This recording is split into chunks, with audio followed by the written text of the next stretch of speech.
இன்றைக்கு மனிதர்கள் சுதந்திரமாக இருக்கிறார்கள் என்று சொல்லி பார்த்தால் இல்லவே இல்லை என்று தான் சொல்ல முடியும்.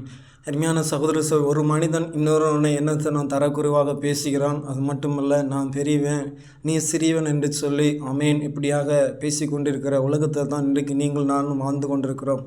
அருமையான சகோதரர்களே, நமக்கு யார் சுதந்திரத்தை கொடுத்திருக்கிறார்கள் என்று சொல்லி பார்த்தால் அமேன். இன்றைக்கு நாம் சுதந்திரமாக வாழ்ந்து கொண்டிருக்கிறோமா இல்லை என்று சொல்லி பார்த்தால் இல்லைதான் என்று சொல்லி நாம் சொல்ல முடியும். ஆனால் ஒரு மனிதன் மனிதனுடைய சூழ்நிலை புரிந்து கொள்வதில்லை, மட்டம் தட்டி பேசுகிறான், அவனை கேளனமாக பேசுகிறான்.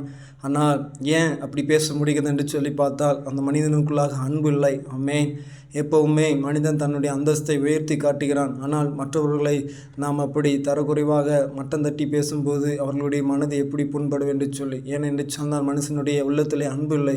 அருமையான சகோதரிகளை, நம்முடைய ஆண்டவராக இயேசு கிறிஸ்து சத்தியத்தை அறிவீர்கள், சத்தியம் உங்களை விடுதலையாக்கும். அதுதான் நமக்கு சுதந்திரம். அதிலிருந்து தான் நம்மளை விடுதலை கொடுக்கும். யார் விடுதலை கொடுப்பார்? நம்முடைய ஆண்டவராக இயேசு கிறிஸ்து குமாரன் விடுதலையாக்கினால் மெய்யாகவே விடுதலையார்கள் என்று சொல்லி, அப்படிப்பட்ட விடுதலை நம்முடைய கர்த்தராகிய இயேசு கிறிஸ்துவால் மட்டும்தான் கொடுக்க முடியும். சுதந்திரத்தை கொடுக்க முடியும். அந்த தேவாதி தேவனை நோக்கி நாம் பார்ப்போம். கர்த்தர் பெரிய காரியங்களை செய்வாராக. ஆமென்.